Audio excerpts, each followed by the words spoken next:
Hi hello welcome to our channel. కథలోకి వెళ్ళే ముందు లైక్ చేయడం మర్చిపోకండి ఫ్రెండ్స్. Villain part 63. ఇప్పుడే మన ఛానల్ని చూస్తున్నట్లయితే సబ్స్క్రైబ్ చేసుకోండి. అన్యాయం, కుట్ర, దారుణం, మోసం అంటూ ఆమె టేబుల్ మీద రెండు చేతులేసి కొట్టి అరిచాడు అభయ్. అవన్నీ నాకు తెలీదు, ఇప్పుడు నువ్వు వెళ్తే నేను పని చూసుకుంటాను అని అంది జ్ఞాన. నేను మాత్రం దీనికి ఎట్టి పరిస్థితుల్లో ఒప్పుకోను, జాబ్ చేయాలని కూడా లేదు నాకు అని విసురుగా అక్కడి నుంచి వెళ్ళిపోయాడు అభయ్. ఆ రోజు సాయంత్రం జ్ఞానతో చెప్పి ముందే ఇంటికి వెళ్ళిపోయాడు అతను. రవలి అభి అభి అని మెల్లిగా పిలుస్తూ ఉండడంతో హుటాహుటిన ఇంటికి బయలుదేరి వెళ్ళిపోయాడు. వెళ్లే ముందు జ్ఞానకి బోల్డన్ని జాగ్రత్తలు చెప్పి మరీ వెళ్ళాడు అభయ్. జ్ఞాన వర్క్ ఉండడంతో వెళ్ళలేకపోయింది. ఆమె ఆగిపోయింది. ఇప్పుడిప్పుడే తన పేరుతో పిలుస్తూ మెల్లిగా పెదవులు కదిలిస్తున్న తల్లిని చూసి సంతోషపడిపోయాడు అభయ్. తల్లి చేతిని తన చేతిలోకి తీసుకుని నుదుటికి ఆనించుకున్నాడు. సాయంత్రం వరకు తల్లితోనే గడిపాడు. తన తల్లి అలా ఉంటే చూడలేకపోతున్నాడు. రావలి కూడా ఏదో చెప్పడానికి ప్రయత్నం చేస్తోంది. సాయంత్రం తనే రవలికి ఫుడ్ పెట్టి టాబ్లెట్స్ వేసి గదికొచ్చాడు అభయ్.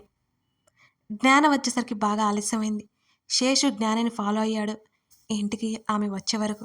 ఆమె వచ్చిన సంగతి కూడా తెలియని అంత ఆలోచనలో ఉన్నాడు అభయ్. అభి అతని భుజం మీద చేయి వేసి పిలిచింది జ్ఞాన. అమ్మ నన్ను పిలిచింది అన్నాడు సంతోషంగా ఆమెతో. త్వరలోనే నీతో మాట్లాడుతుంది కూడా, సరేనా? అతని తల మీద చేయి వేసి నిమిరింది ఆప్యాయంగా జ్ఞాన. ఆ మాటకి చిన్నగా నవ్వు బదిలిచ్చాడు అభయ్. ఎప్పుడు ఏదో ఒకటి మాట్లాడుతూ సందడి చేసే అభయ్ ఏదో లోకంలో ఉన్నాడనిపించింది జ్ఞానకి. ఆ సమయంలో ఫ్రెష్ అయ్యి డిన్నర్ చేయడానికి తీసుకెళ్ళిపోయింది. అప్పుడు కూడా ముభావంగా ఏదో తిన్నాడు కాస్త గమనిస్తూనే ఉంది జ్ఞాన. కానీ ఏమీ అడగలేదు. అతడి ఆలోచనలో ఆమెకు అర్థమైపోయాయి. అభి నాకు వర్క్ ఉంది, నువ్వు వెళ్ళి రెస్ట్ తీసుకో అంటూ ఆమె గది వైపుకి వెళ్ళిపోయింది జ్ఞాన. ఉదయం నుంచి చేస్తూనే ఉన్నారు కదా, మీరు రెస్ట్ తీసుకొని ఆ వర్క్ ఏదో నాకు చెప్పండి అన్నాడు అభయ్. చిన్న మెయిల్ సెండ్ చేసి వస్తాను, సరేనా? అదేదో రూమ్లో కూడా చేయొచ్చు కదా. వెంటనే అన్నాడు. 10 నిమిషాలు నీ ముందుంటాను బాబు, సరేనా? అనగానే అలాగే అన్నట్టు తల ఊపి బాల్కనీలోకి వెళ్ళి అలా కూర్చున్నాడు ప్రశాంతంగా అభయ్. అక్కడి నుంచి చుట్టూ గమనించాడు. ఒకసారి దాదాపు ఇంటి చుట్టూ 10 మంది మనుషులను పెట్టారు. తాము లేనప్పుడు రవలికి హాని కలిగిస్తారని అతనికి తెలుసు. ఇంటి లోపల 10 మంది ఉన్నారు. చేతులు కట్టుకుని దీర్ఘాలోచనలో ఉన్న అభయ్కి స్వచ్ఛమైన గాలిలో మిళితమైన జ్ఞాన శరీరపు పరిమళంతో పాటు ఆమె యూజ్ చేసిన పెర్ఫ్యూమ్ ఫ్రేగ్రెన్స్ కూడా కలిసి ఒక మత్తు ఆవహించిందతన్ని. ఆమె పొడవాటి చేతులు అతని నడుమును చుట్టుకున్నాయి. ఆమె శరీరం అతని వైపుకి వీపుకి ఆనుకుంది. ఏమైంది? అతని వీపుకి చెంపనానించి మెల్లిగా అడిగింది జ్ఞాన. ఆమె తెల్లటి తామర కాడల్లాంటి చేతులకు నలుపు రంగులో ఉన్న గాజులు ఎంతో అందంగా కనిపించాయి అతని కళ్ళకి. ఆమె 2 చేతుల మీద సుకుమారంగా నిమిరి ఆమె చేతులను తీసుకుని ముద్దాడాడు అభయ్. మెల్లిగా ఆమె వైపు తిరిగి ఆశ్చర్యపోయినట్టు చూశాడు అతను. నలుపు తెలుపు కలిసిన చీర, జుట్టు విరపోసుకుని ఆ జుట్టు నుంచి కొంచెం పాయలు విడివడి ముఖం మీద పడుతుంటే వాటిని సర్దుకుంటూ నిశిలో శశిలా మెరిసిపోతోంది జ్ఞాన. అంతటి అందాల రాశి తన భార్య అవ్వడం నిజంగా అదృష్టమే అనిపించింది అతడు ఆ క్షణం. తన్ని అలాగే చూస్తుంటే కళ్ళు ఎగరేసింది జ్ఞాన. గార్జియస్ అనకుండా ఉండలేకపోయాడు అభయ్. అప్రయత్నంగా అనేశాడు ఆ మాటని. థ్యాంక్ యూ, ఇంతకీ నీ విషయం ఏంటో చెప్పలేదు అంటూ రైలింగ్ దగ్గర ఆనుకొని బయటికి చూస్తుంది జ్ఞాన. మేడ మీద కాకిన సన్నజాజి తీగ మెల్లిగా ఊగుతోంది. ఆమె జుట్టు గాలికి అగర్బత్తి పొగలా కదులుతోంది. ఆమె చీర కొంగు అతడి ముఖానికి తాకి పరవశం చేస్తోంది. కనీ కనిపించని ఆమె నడుము వంపు అతన్ని చూపు తిప్పుకోబుద్ధి కావడం లేదు. ఆమెనే చూస్తున్నాడు అభయ్. ఆమె చీరచాట నడుము చుట్టూ అతని చేతులు అల్లుకున్నాయి మెత్తగా. ఆమె వెచ్చటి శరీరానికి అతని చేతులు చలి కలిగించి ఆమె శరీరం ఒక్కసారిగా అలజడికి గురైంది. ఆమె మెడవంపులో ముఖం దాచుకున్నాడు అతను. ఆమె కురుల సువాసనలు అతడి మతి పోగొడుతున్నట్టున్నాయి. హలో మిస్టర్, ముందు మాటలు తర్వాత ఏదైనా కష్టంగా కళ్ళు మూసుకుపోతుంటే పలికింది జ్ఞాన. ముందు మనం, తర్వాత మాటలు అంటూ ఆమె మెడవంపులో ముద్దిచ్చాడు అభయ్. సరే కానీ నీ ముఖమేంటి మాడిపోయింది, విషయం చెప్తావా లేదా మోచేత్తో అతని డొక్కలో పొడిచింది జ్ఞాన. ఆ నొప్పి కొంచెం వెనక్కి జరిగి మళ్ళీ హత్తుకున్నాడు అభయ్. మీ తెలివికి నా జోహార్లు మిసెస్ జ్ఞాన ప్రసూనాంబ గారు. ఇప్పుడైతే నా పని నన్ను చేసుకోనివ్వండి. మనం తీరిగ్గా రేపు మాట్లాడుకుందాం అన్నాడు ఆమె చెవి దగ్గర గుసగుసగా అభయ్. అతడి ఊపిరి తాకిడికి ఆమె శరీరం సన్నగా వణికింది. వెంటనే బలమంతా ఉపయోగించి 2 చేతులతో వెనక్కి నెట్టింది అతన్ని. 2 చేతులు కట్టుకుని సీరియస్‌గా చూసింది అతని వైపు జ్ఞాన. అరే! మీకు బొత్తిగా జాలి, కరుణ, దయ లాంటివి పెట్టలేదా దేవుడు? అన్నాడు ముఖం నల్లగా పెట్టి అభయ్. నేను ఒప్పుకుంటాను కానీ, ముందు నీ మ్యాటర్ ఏంటో తేల్చు అంటూ తన భుజంతో అతని భుజాన్ని నెట్టేస్తూ లోపలికి నడిచింది. అవన్నీ మామూలే వదిలేయండి డోర్ లాక్ చేస్తూ అన్నాడు అభయ్. మామూలే అంటే అద్దం ముందు నిలబడి జుట్టు సరిచేసుకుంటోంది జ్ఞాన. చంపేయండి అన్నాడు. ఆమె నెలవంక లాంటి నడుము వంపు కనుల విందు చేస్తుంటే అతన్ని. అరే ఇప్పుడు నేనేమన్నాను నిన్ను? అంత సీరియస్ అవుతున్నావు నువ్వు అని అడిగింది జ్ఞాన ఆశ్చర్యం నటిస్తూ. మాటలేవు మాట్లాడుకోవడాలు లేవు. ఓ డైలాగ్ విసిరి ఆమె 2 చేతుల్లోకి తీసుకుని బెడ్ మీదకి చేరిపోయాడు అభయ్. హే మాట్లాడనివ్వరా? ఆమె నడుము దగ్గర గిలిగింతలు పెడుతుంటే జ్ఞాన నవ్వుతోంది. ముద్దొచ్చేస్తున్నారు ఈ చీరలో. ఎక్స్‌పెక్ట్ చేయలేదు అంటూ ఆమెను అల్లుకుపోసాగాడు అభయ్. ఎప్పట్లాగానే మంత్రముగ్ధలా అతడికి అనుగుణంగా మారిపోయింది జ్ఞాన.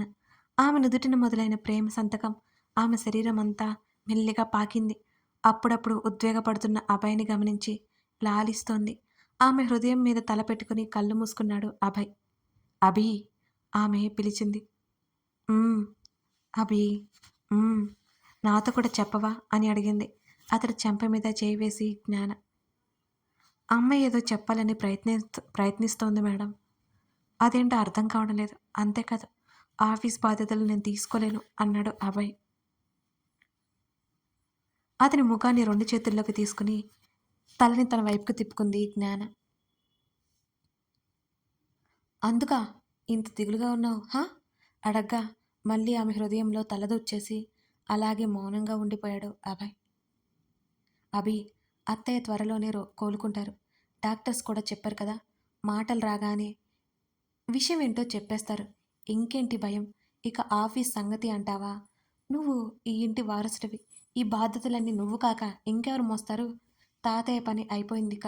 నువ్వే కదా చూసుకోవాల్సింది అని అతడి జుట్టు చవరిస్తూ అడిగింది జ్ఞాన. ఇదంతా నా వల్ల అవ్వదు మేడం. అసలు నాకేం తెలుసంది? అసహనం కనిపిస్తోంది అతని మాటల్లో. నాకేం తెలుసు అని నేను ఆ కుర్చీలో కూర్చున్నాను అభయ్. చెప్పు అభయ్. నా ప్రొఫెషన్ ఏ వేరు. కానీ తప్పలేదు. నువ్వు నాకంటే 100 టైమ్స్ బెటర్ తెలుసా? ఆ రోజు ఒక సమస్య వస్తే ఎంత తెలివిగా పరిష్కరించావు. అంతేకాకుండా నీకు అనుభవం ఉంది. నువ్వు కాకుండా ఈ బాధ్యతల్ని ఎవరి చేతుల్లోకైనా పెడితే ప్రశాంతంగా ఉండగలమా? అని ఆగి నీకొక విషయం తెలుసా అభి? మీరు ఎవరూ లేరు అనుకుని తాతయ్య సగం వాటా సోషల్ వెల్ఫేర్‌కి ఇచ్చేస్తున్నారు. అదే కంటిన్యూ అవుతోంది ఇప్పటికి. కానీ ఇక ముందు కూడా అదలా కంటిన్యూ అవ్వాలి అంటే నీ సహకారం కావాలి కదా! ఎవరి చేతిలోనో ఇది పెడితే ఉంటుందా అసలు చెప్పు? అసలు మొత్తం కొలాప్స్ అయితాయి. షేర్ హోల్డర్స్ చూసావు కదా ఆ రోజు ఎలా ఉన్నారో? మొత్తం దోచేస్తారు అభి. దోచేస్తారు అంటూ అతనికి సర్ది చెప్పింది జ్ఞాన. ఆలోచిస్తాను. నాకు కొంచెం టైం కావాలి. నేను ఇలాంటి లైఫ్‌లో త్వరగా ఇమడలేను అన్నాడు ఆమె నుంచి దూరం జరిగి బెడ్ రెస్ట్‌కి ఆనుకుని కూర్చొని అభయ్. టైం తీసుకో. కానీ నీ సమాధానం యెస్ అవ్వాలి. ఇందులో మార్చడానికి ఏం లేదు. నువ్వు అందరిలాంటి వాడివి కాదు అని నాకు తెలుసు. కానీ తప్పదభి అంటూ భుజాల వరకు దుప్పట్లాక్కొని అతని భుజం మీద తల వాల్చింది జ్ఞాన. అతడు ఆలోచనలో ఉండగానే ల్యాండ్‌లైన్ మోగింది. ల్యాంప్ టేబుల్ మీద ఉన్న ఆ ఫోన్ ఎత్తి చెవి దగ్గర పెట్టుకోగానే సార్ మన ఇంటి ముందు ఇద్దరున్నారు. వర్షం పడుతోందని ఆగామని చెప్పారు. నాకు అనుమానంగా అనిపించింది. మీకు కాల్ చేశాను అని వాచ్‌మెన్ వినయంగా చెప్పాడు.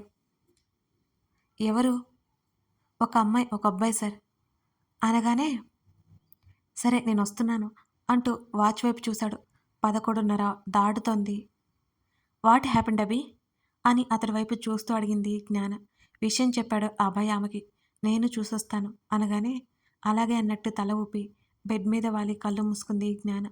షార్ట్ మీద టీ షర్ట్ తగిలించుకుంటూ బయటికి వెళ్ళిపోయాడు అభయ్. గొడుగు పట్టుకుని వాచ్‌మెన్ దగ్గరికి వెళ్లి, వాచ్‌మెన్ చూపించిన వైపు చూపించగా, కనీసం షర్టు లేకుండా ఉన్న ఒకతను, అతని షర్ట్ చుట్టూ కప్పుకొని చలికి వణుకుతూ ఒక అమ్మాయి కనిపించారు. "ఏం చేయమంటారు సార్?" అని అడిగాడు సెక్యూరిటీ అతను. వాళ్ళనాగమన్నట్టు సైగ చేసి, దూరంగా ఉన్న వారి వైపుకి అడుగులు వేశాడు అభయ్. విపరీతమైన గాలి, వానలో నిలబడి ఉన్నారు ఆ ఇద్దరు. కథ కొనసాగుతోంది. మరొక కొత్త మలుపుతో, కొత్త కథనంతో ఈ కథ ముందుకు సాగుతోంది. మీకు నచ్చిందనే అనుకుంటున్నాను. ఇంకా ముందు ముందుకు వెళ్ళే కొద్దీ కథలో ఇంట్రెస్టింగ్ పాయింట్స్ మీకు కనిపిస్తాయి. అసలు మిస్ అవ్వకండి. నా కొత్త ప్రయత్నం మీ ఆదరణతో సఫలీకృతం అవుతుంది. ఖచ్చితంగా లైక్ చేసి, కామెంట్ చేయడం మర్చిపోకండి friends. Thank you for watching this video. మరో ఎపిసోడ్‌తో